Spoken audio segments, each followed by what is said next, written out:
Bienvenidos a su sesión número 3 de la materia de Derecho Laboral, de la licenciatura en Administración y Comercialización. En esta ocasión vamos a empezar lo que vendría siendo la unidad número 2, en cuanto a la relación individual de trabajo y su duración. Aquí nosotros vamos a tocar 7 puntos, donde vamos a tener lo que es la relación de trabajo, el contrato individual de trabajo, la suspensión para efectos de las relaciones de trabajo, la recesión de las relaciones de trabajo, la terminación, que ya es otro punto, derechos sexuales y la ley federal para prevenir y eliminar la discriminación. Entonces, como podrán observar, nosotros en esta parte es una relación individual del trabajo y su duración, más sin embargo vamos a tocar algunos puntos de la parte colectiva para que empiecen a ver las diferencias, aunque en la parte colectiva nosotros la vamos a tocar al final de nuestro curso en la última unidad, ¿ok? Entonces, para que nosotros empecemos a ver. En esta sesión nosotros prácticamente vamos a empezar con la relación individual de trabajo y la parte de su duración. ¿Qué es eso de la relación individual de trabajo y su duración? Recuerden que esa relación de trabajo se va a dar entre dos figuras que vendría siendo el trabajador y el patrón, que en algunas ocasiones, o sea, cuando nosotros tenemos esas dos figuras, patrón y trabajador, tenemos dos figuras y tenemos lo que es la relación individual de trabajo. Más sin embargo, bueno, aquí nos dice las relaciones laborales individuales son las que un trabajador aislado establece como su empleador o su representante de forma directa. En cambio, las relaciones laborales colectivas son las que establece un sindicato en representación de los trabajadores con una empresa u organización patronal, ¿ok? Que de ahí se desprende lo que es la parte de la relación colectiva de trabajo. En donde nos dice que la relación colectiva surge para minimizar la situación de dependencia y subordinación entre el trabajador y el empleador. El sindicato tiene más poder para imponer sus condiciones y conseguir una relación laboral justa y equitativa. O sea, ¿qué estamos hablando? Estamos hablando de la parte de los sindicatos, donde son agrupaciones que se tienen para defender los derechos de los trabajadores. O sea, se van a formar un grupo de personas que van a ser las representantes de varios trabajadores y van a dar lo que es la relación colectiva de trabajo.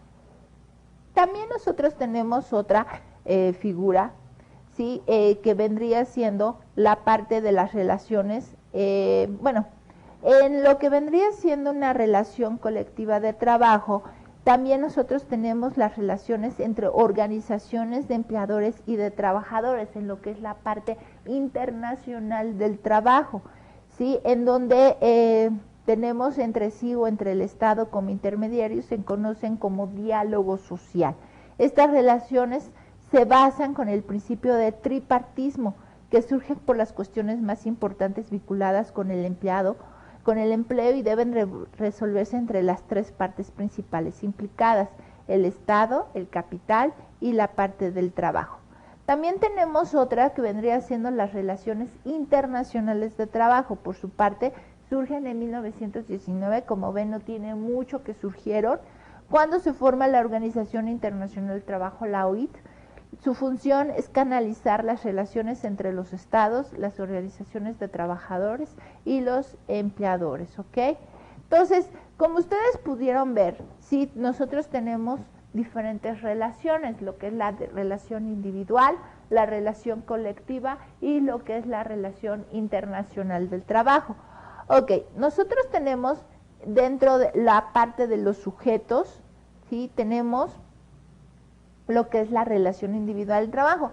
Esta nos la va a definir lo que es el artículo 20 de la Ley Federal de Trabajo, en donde dice: se entiende por relación de trabajo cualquiera que sea el acto que le dé origen, la prestación de un trabajo personal subordinado a una persona mediante el pago de un salario. ¿Ok? Tenemos aquí a dos personas, la prestación de trabajo, la subordinación, en donde nosotros la parte aquí, o sea, las figuras que tenemos son dos personas, lo que es el trabajador y el patrón. Tenemos lo que es la prestación del trabajo, en donde el patrón pues en donde el trabajador le va a dar sus actividades o sus servicios al patrón para satisfacer las necesidades que tiene este patrón. Va a haber una subordinación, es decir, esa subordinación después la vamos a analizar, pero es cuando el trabajador va a tener que sujetarse a un horario de trabajo, va a recibir órdenes directas de lo que vendría siendo el patrón, por lo mismo va a recibir un dinero por lo que por el trabajo, por las actividades que está realizando. Entonces ahí tienen y va a tener un lugar fijo de trabajo, ahí tenemos la parte de la subordinación, ¿ok? Y por lo mismo también tenemos la figura del salario que está regulada en el artículo 82 de la Ley Federal del Trabajo, que después lo vamos a retomar, ¿sí? Cuando veamos la parte de salario. ¿Ok? Entonces, estas son las figuras que nosotros vamos a identificar en una relación individual del trabajo. Ahora, los elementos de la relación del trabajo vamos a tenerla en dos formas, la parte subjetiva y la parte objetiva. La parte subjetiva está la parte de patrón-trabajador, y la parte objetiva, donde nosotros vamos a poder estudiarlo y vamos a tener diferentes variables, vendría siendo la parte de la prestación la subordinación y el salario, o sea, es donde nosotros vamos a poderla modificar. La parte subjetiva siempre va a ser una relación entre patrón y trabajador, y ya sabemos que existe ese vínculo para lo que vendría siendo el trabajo. Ahora, nosotros tenemos lo que es el contrato individual de trabajo. Ese contrato individual de trabajo está regulado por el artículo 20 de la Ley Federal del Trabajo, en donde nos dice que es una forma formal o denominación en el cual se va a dar una persona, se obliga a prestar a otra un trabajo personal subordinado mediante el pago de un salario.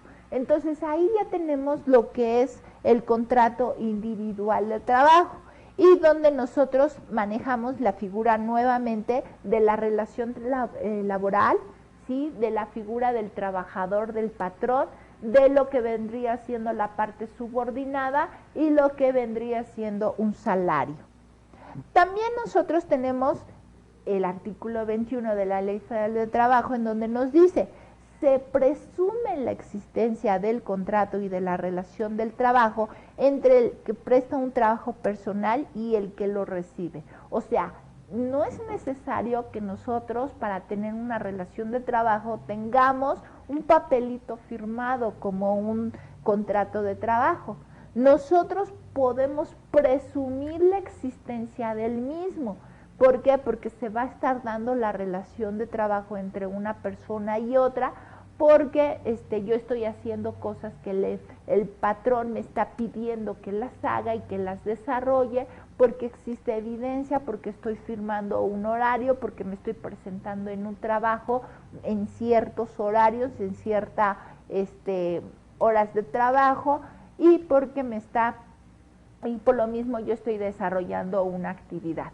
Entonces, con esas características se puede presumir un contrato de trabajo. No es necesario que haya un contrato por escrito, simplemente con que se den algunas características para que se presuma la relación laboral entre una persona y otra. Con eso ya existe una relación de trabajo y un contrato informal se le llama, ¿ok? Ahora, dice el artículo 24, las condiciones de trabajo deben hacerse constar por escrito cuando no existan contratos colectivos aplicables. Se harán 2 ejemplares por lo menos, de los cuales quedará uno en poder de cada una de las partes, o sea, uno del patrón y uno del trabajador. ¿Qué requisitos tendrá que tener el contrato individual de trabajo? El artículo 25 nos dice: el escrito en que conste las condiciones de trabajo deberá contener, fíjense, y tenemos como primer requisito el nombre, la nacionalidad, edad, sexo, estado civil y domicilio del trabajador y del patrón. Si la relación de trabajo es por obra o por tiempo determinado o por tiempo indeterminado, entonces aquí nosotros ya tenemos 2 relaciones de trabajo, ¿ok? El servicio o en servicios que se puedan o se deban de prestar, o sea, qué actividades son las que se van a desarrollar, el lugar donde se van a desarrollar estas actividades y la duración de la jornada, el horario de tal hora a tal hora, constante de tantas horas a la semana. La forma y el modo en cual yo voy a poderle pagar al trabajador, el día y el lugar del pago en el cual me van a pagar y la capacitación que voy a darle al trabajador para que pueda desarrollar su trabajo. Otras condiciones vendrían siendo la parte de los días de descanso, qué días de descanso yo voy a descansar, porque muchas veces pues el trabajador puede descansar un día a la semana en forma aleatoria, o puede descansar sábado y domingo, o puede descansar, etcétera, diferentes formas, ¿no? Tenemos también la parte de las vacaciones, etcétera. Tenemos también lo que es el contrato individual del trabajo. El artículo 24 de la Ley Federal de Trabajo nos está diciendo que dice, la falta del escrito a que se refiere el artículo 24 y del artículo 25, que lo estuvimos viendo aquí, el 25 son todos los requisitos y la parte del artículo 24 son que el contrato debe de estar firmado por escrito. Entonces, la falta de que no haya contrato o de que no estén todas las características y todas las condiciones del contrato del trabajo no priva al trabajador de los derechos que deriven de las normas de trabajo y de los servicios prestados, pues se imputará al patrón la falta de esta formalidad. Como les acabo de comentar o les comenté en sesiones anteriores, pues debe de verse ahora sí que esas relaciones de trabajo, siempre la Ley Federal del Trabajo deberá o debe proteger al trabajador, que es la forma más débil. Si el patrón no hace su contrato individual de trabajo, pues ahora sí que pues es el problema del patrón, no poder demostrar lo que le está pidiendo, no poder demostrar que se le está pagando en tal fecha, su jornada de trabajo, su horario, etcétera. Esas son algunas formalidades que va perdiendo el patrón y volvemos a lo mismo, el hecho de que no haya un contrato no le va a privar al trabajador de los derechos que tiene. Él tiene derecho de descansar un día a la semana, él tiene derecho a que le paguen su salario de una forma formal en los días y fechas establecidas, él tiene derecho también a días de vacaciones, él tiene derecho a lo que vendría siendo la participación de los trabajadores sobre las utilidades en caso de que las hubiera y de que la empresa en la cual trabaje pues también pague esa parte de la PTU, ¿no? Que tenga la obligación de pagarla, que no caiga en los impuestos, de que no exista la parte de la PTU, etcétera. Entonces, todas esas partes no las podrá renunciar el trabajador por el hecho de no tener un contrato de trabajo. Ahora, el artículo 22 nos está diciendo que queda prohibida la utilización del trabajo de los menores de 14 años. Ya lo habíamos visto, de hecho, inclusive en la Constitución, que está prohibido el trabajo para los menores de 14 años y de los mayores de esta edad y menores de 16 que no hayan terminado su educación obligatoria. Consideremos que la educación obligatoria hoy en día es hasta la preparatoria, entonces pues ahí tenemos la parte de la educación obligatoria, salvo en los casos de excepción que prueban las autoridades correspondientes en que a juicio que haya compatibilidad entre los estudios y el trabajo, o sea, podrán trabajar siempre y cuando pues haya una compatibilidad entre los estudios y el trabajo, podrán trabajar esos menores de edad, pero definitivamente menores de 14 años no deberán de trabajar, ¿ok? Aunque en la práctica muchas veces pues encontramos a muchos niños que están trabajando en la calle, ¿no? Pero bueno, en el artículo 22 de la Ley Federal de Trabajo nos marca estas condiciones. Ahora, ¿qué pasa con las personas que están prestando sus servicios o que tengan que prestar sus servicios fuera de la República Mexicana? Esto también nos lo marca el artículo 28 de la Ley Federal de Trabajo y nos está diciendo, las condiciones de trabajo se deben constar por escrito como lo marca el artículo 25 de la Ley Federal de Trabajo. Más aparte, nosotros tenemos como nosotros lo habíamos comentado en la sesión anterior, en la Constitución, nos está diciendo que los gastos de transporte, repatriación, traslado hasta el lugar de origen, alimentación del trabajador y de su familia serán por cuenta exclusiva del patrón. El trabajador deberá percibir íntegro su salario que le corresponda. Entonces, es muy importante esta cláusula. ¿Por qué? Porque muchas veces nosotros mandamos a una persona fuera de la República Mexicana, fuera a otro país, y tenemos que cubrir estas cláusulas que están aquí ya por escrito. Ahora, nos está diciendo que el trabajador tendrá derecho a las prestaciones que otorguen las instituciones de seguridad y previsión social a los extranjeros en el país en que vaya a prestar sus servicios. Yo les pregunto muchas veces, ¿ustedes han tratado de ingresar un extranjero en el seguro social de nuestro país? Digo, porque realmente la parte del seguro social es una parte que aquí lo está manejando la Ley Federal del Trabajo, que se les deberá de dar una prestación de seguridad social a los trabajadores cuando están en otro país. Yo en la práctica profesional yo les puedo comentar que simplemente cuando nosotros tenemos un extranjero, alguna persona que no está aquí o que viene de fuera, lo que hacemos es contratarle una prestación de seguridad social, pero no del seguro social, porque es muy complicado. Sí, no estoy diciendo que es imposible, pero sí es muy complicado porque tiene que tener su FM3, tiene que tener papeles en orden, y aparte la parte de la Secretaría de Relaciones Exteriores es algo difícil o es algo tardada en esos aspectos. Entonces, lo que muchas veces optamos nosotros es darles o darles acceso a prestaciones de seguridad social, de seguros de gastos médicos empresariales o seguros de gastos médicos privados. ¿Por qué? Porque es mucho más sencillo esa parte, ¿no? Y con eso estamos cumpliendo la parte de la seguridad social y previsión para la parte de los extranjeros, porque esa partecita no la tiene nuestro país en la parte del seguro social, y me imagino que en algunos otros países también tienen esa carencia, ¿no? Ahora, tendrán derecho a disfrutar en el centro de trabajo o en el lugar cercano mediante arrendamiento o cualquier otra forma una vivienda. O sea, es muy importante, y de hecho también ese punto ya lo habíamos marcado en la parte de la Constitución, ¿no? Ahora, con base a lo que hemos visto, nosotros tenemos o podemos determinar 3 relaciones de trabajo. Uno, lo que vendría siendo por obra determinada.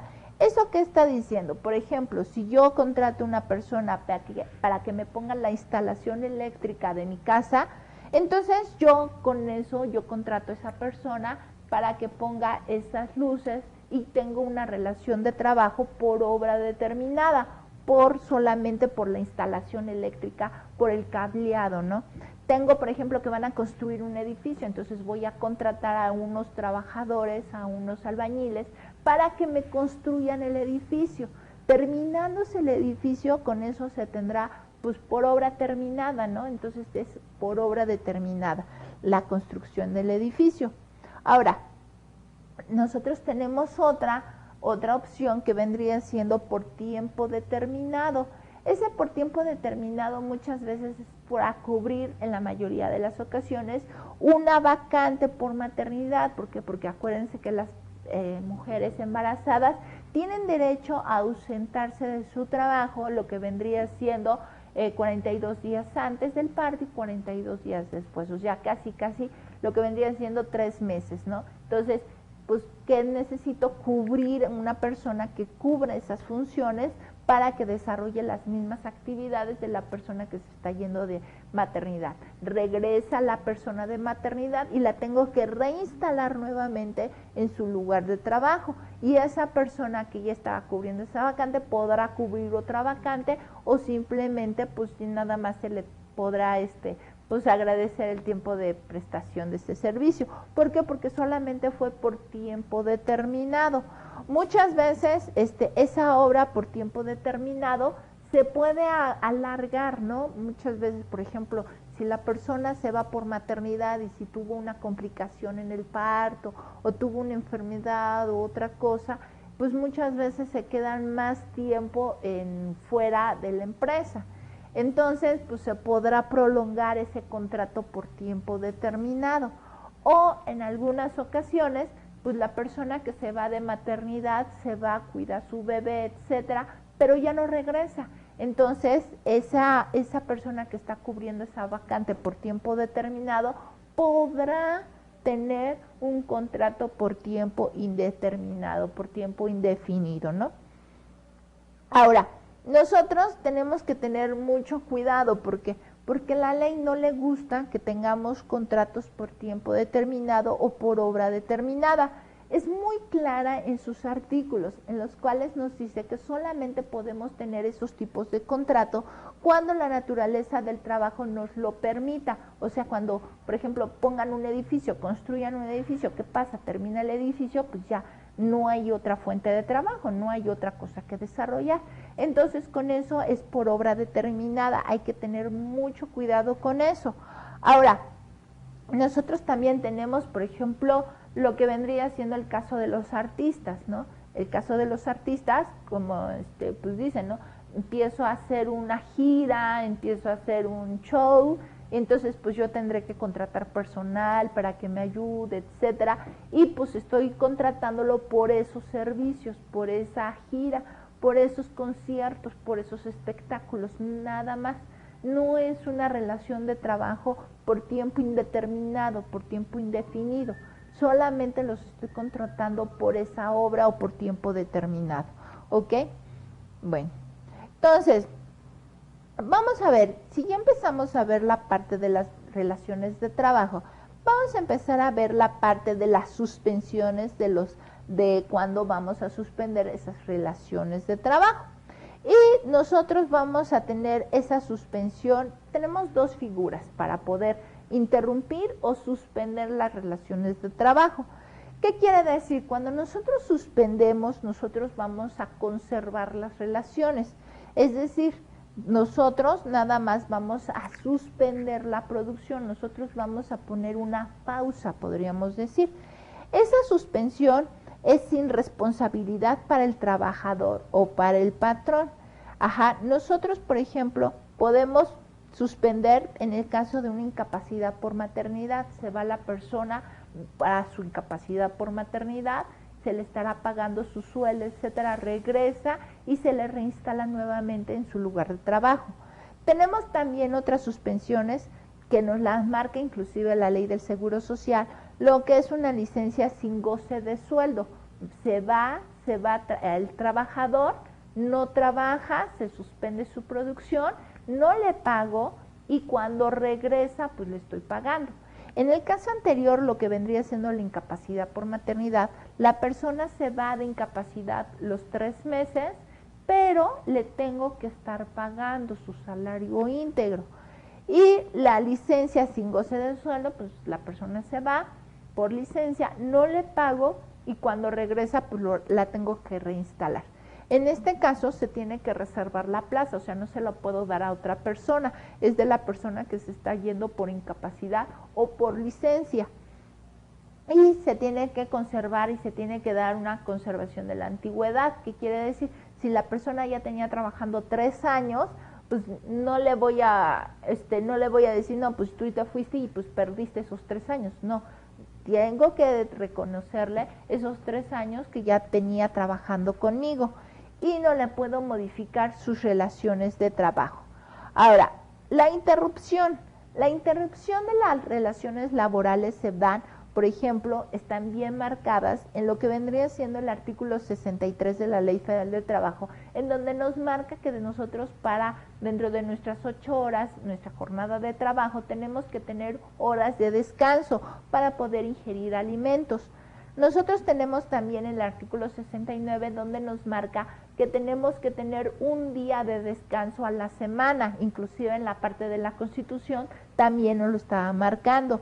Tenemos que tener también en el artículo 74 lo que son los días de descanso obligatorios, que después los vamos a ver, que vendría siendo lo que es el 1 de enero, el 1 de mayo, etcétera, ¿no? Ya después vamos a desglosar que de hecho ese artículo 74 tiene poquito que fue reformado en algunos puntos, algunos días fueron reformados y ya no son, por ejemplo, lo que es el 21 de marzo, que es el día de la primavera, ya no es el 21 de marzo, sino es el lunes del mes de marzo, pero bueno, los vamos a analizar posteriormente.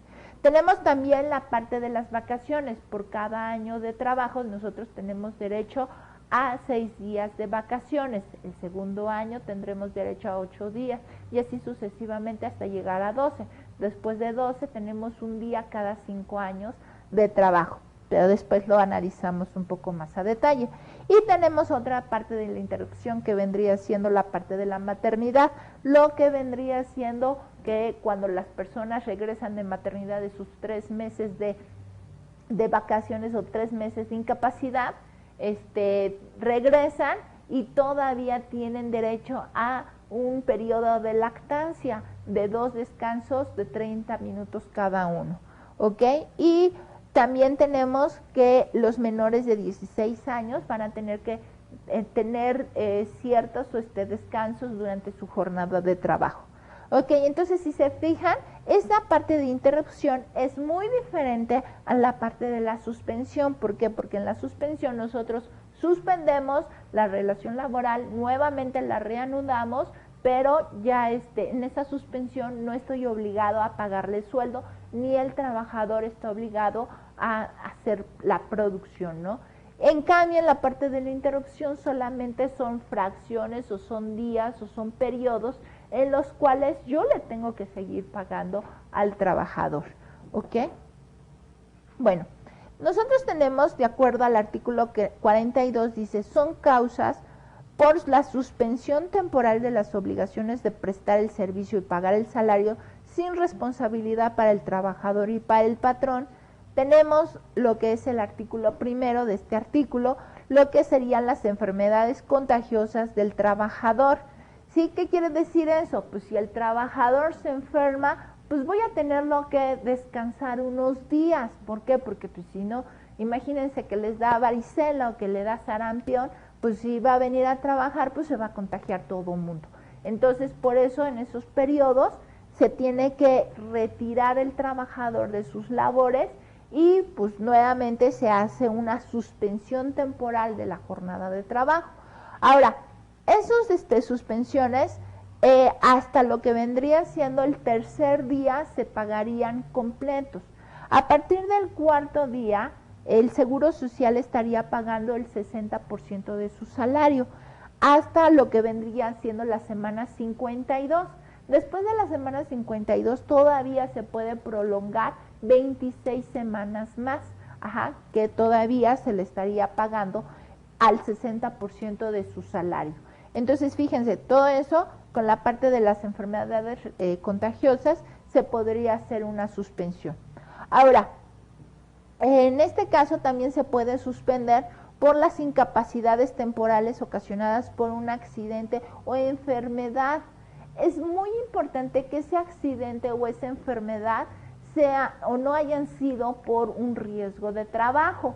¿Por qué? Porque si el trabajador se lesiona en las instalaciones del trabajo, en ese caso, pues se le va a tener que pagar todo lo que tendría que estar laborando, lo que no laboró, ¿no? Por ese riesgo de trabajo. Es una incapacidad por riesgo de trabajo, siempre y cuando sucedan dentro de las instalaciones de trabajo. También se tiene lo que vendría siendo una hora antes de empezar su jornada de trabajo, ya el trabajador está cubierto una hora antes y una hora después de que sale de su jornada de trabajo. ¿Por qué? Porque lo que vendría siendo el trabajador pues se tiene que desplazar a su trabajo, ¿no? Entonces ese horario tiene una hora antes de que entre a su horario de trabajo y una hora después de que salió de su jornada de trabajo. Entonces con eso se le estaría pagando lo que sería todo su sueldo, ¿no? Si estaría con una incapacidad por riesgo de trabajo. Si es lo que sería una incapacidad temporal por un accidente o por una enfermedad que no fueran de trabajo, entonces sí se estaría dando una suspensión temporal y se estaría a lo que sería a partir del cuarto día pagarle, el Seguro Social estaría pagando el 60% de su sueldo por esa incapacidad. Ahora también tenemos en su fracción tercera lo que es la prisión preventiva del trabajador seguido de una sentencia absolutoria. Lógicamente, si el trabajador pues tiene que cubrir una sentencia, pues no va a poder estar desarrollando aquí su jornada de trabajo.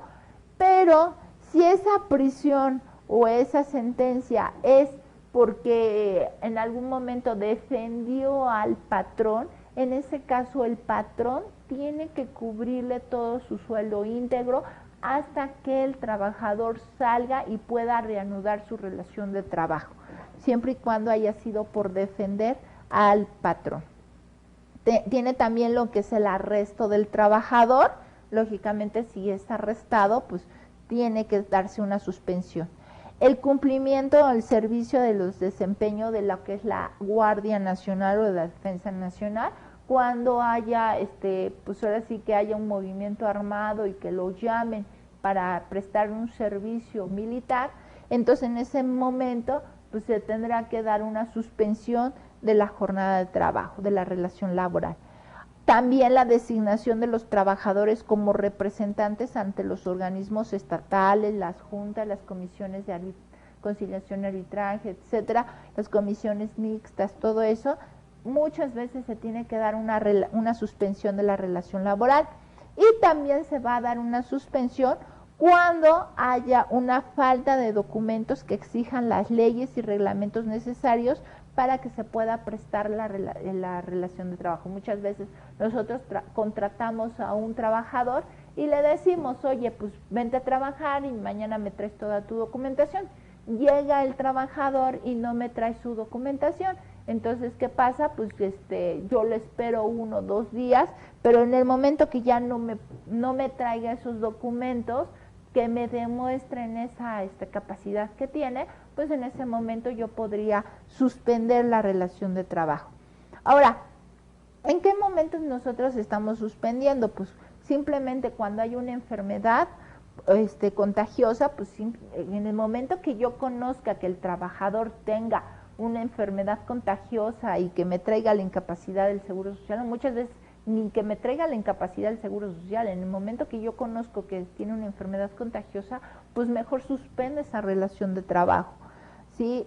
Tengo también, por ejemplo, en la prisión o arresto del trabajador, en el momento que es detenido el trabajador o en el momento que causa ejecutoria la sentencia que lo absuelva o termine la parte del arresto, en ese momento se da la suspensión, ¿no? En el momento que es detenido y en el momento que ya queda libre, en ese momento ya se tendrá lo que es la suspensión temporal. Y lo que serían los documentos necesarios que prueben la educación del trabajador o que prueben que tiene los conocimientos y habilidades suficientes para desarrollar su trabajo. En ese momento, en el momento que yo conozca que hagan falta esos documentos, yo puedo suspender esa relación laboral y puedo tenerlo inclusive 2 meses, ¿no? Puedo dar una pausa de 2 meses sin goce de sueldo. Ahora, en el caso de la maternidad, como habíamos comentado, es una suspensión muy especial. Nos lo maneja el artículo 170. ¿Por qué? Porque aquí nosotros tenemos varias, lo que vendría siendo una suspensión y una interrupción de la relación laboral. Lo que es la parte de la lactancia, ahí dijimos que es una interrupción de la relación laboral, en donde nos marca el artículo 170 que debe de haber 2 descansos extraordinarios cuando regrese de su incapacidad por maternidad de 30 minutos cada uno, ¿ok? Durante 6 meses. También tengo que, por ejemplo, si la persona, pues es una fecha probable de parto, ¿no? 41 días antes, 41 días después.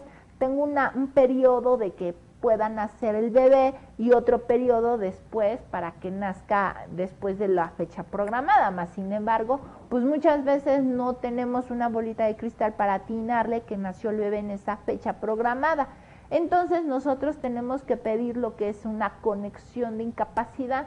Entonces, ¿qué va a pasar? Pues que puedo tener esa conexión de incapacidad y ya no van a ser los 3 meses de lo que vendría siendo la incapacidad, ¿no? Sino se puede prolongar 1 semana, 2 semanas más.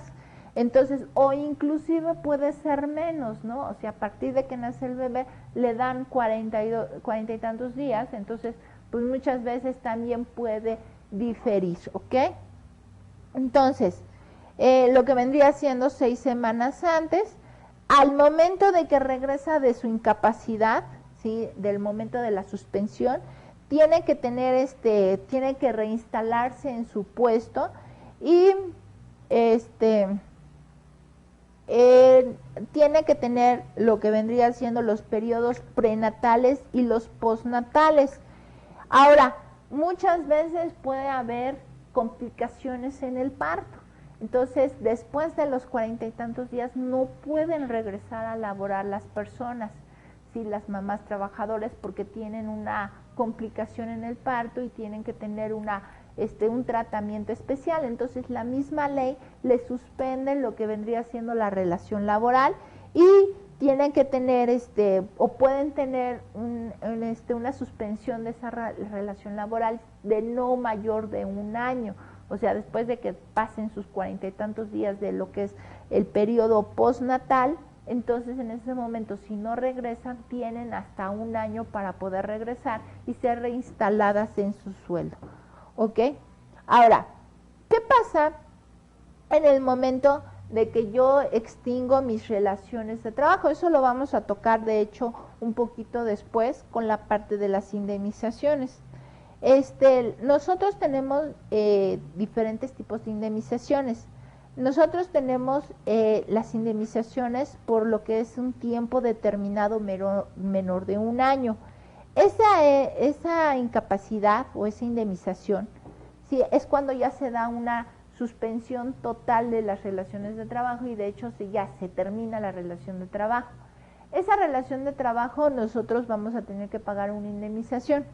Esa indemnización va a ser la mitad de los totales de los sueldos cuando nosotros tenemos una relación de trabajo por tiempo determinado. Ajá. Entonces, tenemos, por ejemplo,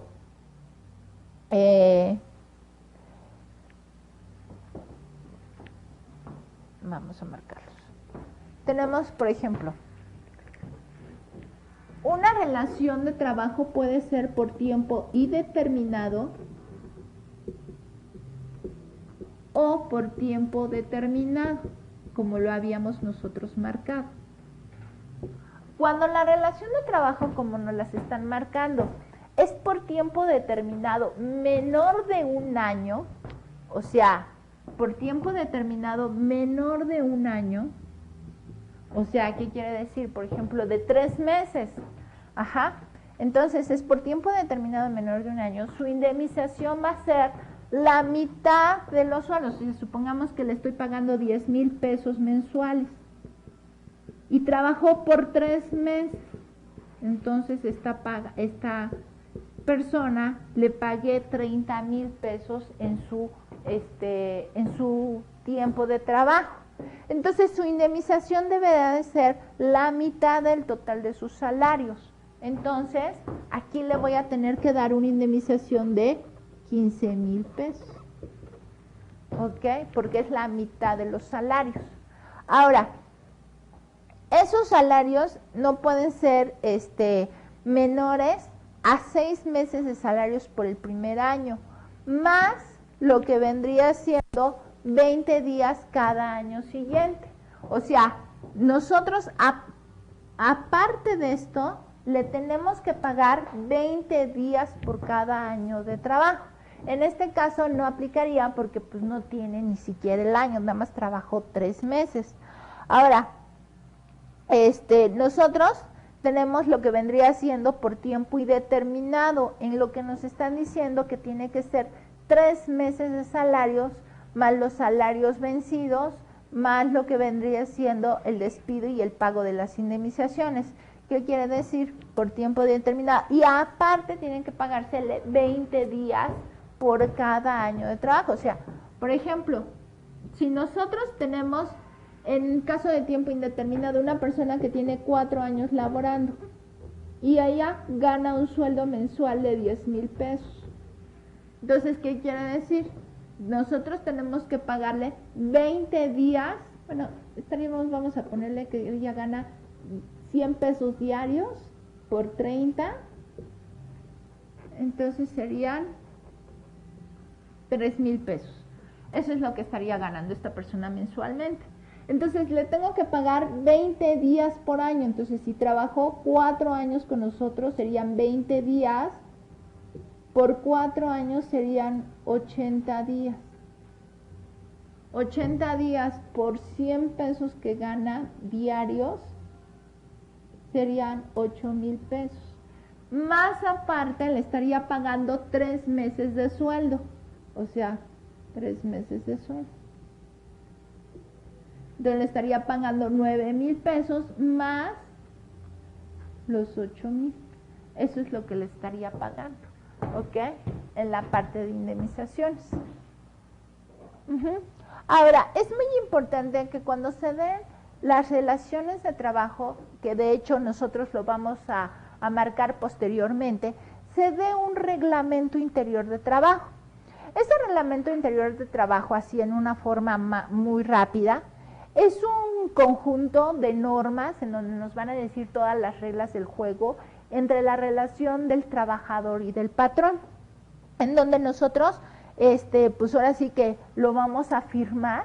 De hecho, lo va a firmar una comisión mixta de los representantes de los trabajadores con el patrón. Y ese reglamento interior de trabajo debe de ser registrado en la Junta de Conciliación y Arbitraje 8 días, a lo máximo 8 días después de su firma. ¿Qué debe de contener? Pues la jornada de trabajo, sus horarios, las fechas en que se les estaría pagando sus sueldos, la parte de los primeros auxilios, la parte de la seguridad, los exámenes médicos, la parte disciplinaria, normas necesarias, etcétera. Entonces, todo eso lo debemos nosotros considerar en un reglamento interior de trabajo. ¿Para qué? Para que nosotros podamos, en un momento dado, ahí nos va a decir en qué momento nosotros, cuando infringimos una de estas normas, nosotros estamos siendo sancionados y por lo mismo nosotros podemos tener una suspensión de la relación laboral o inclusive una liquidación, ¿no? O sea, tenemos una suspensión y un rompimiento de la relación laboral porque estamos infringiendo alguna de estas normas. Ahora, nosotros también tenemos lo que vendría siendo algunos eventos por suspensiones de contrato colectivo de trabajo. Ojo, lo que nosotros manejamos anteriormente eran relaciones individuales, estas vendrían siendo relaciones colectivas y vendrían siendo los días económicos, las licencias sindicales o algunas sanciones sindicales, ¿ok? Entonces, con esto nosotros abarcamos los 3 primeros puntos de nuestra unidad número 2. Ahora los invito para que ustedes puedan contestar su cuestionario correspondiente y con ello puedan evaluar lo aprendido en esta sesión. Nos vemos en la próxima. Muchas gracias.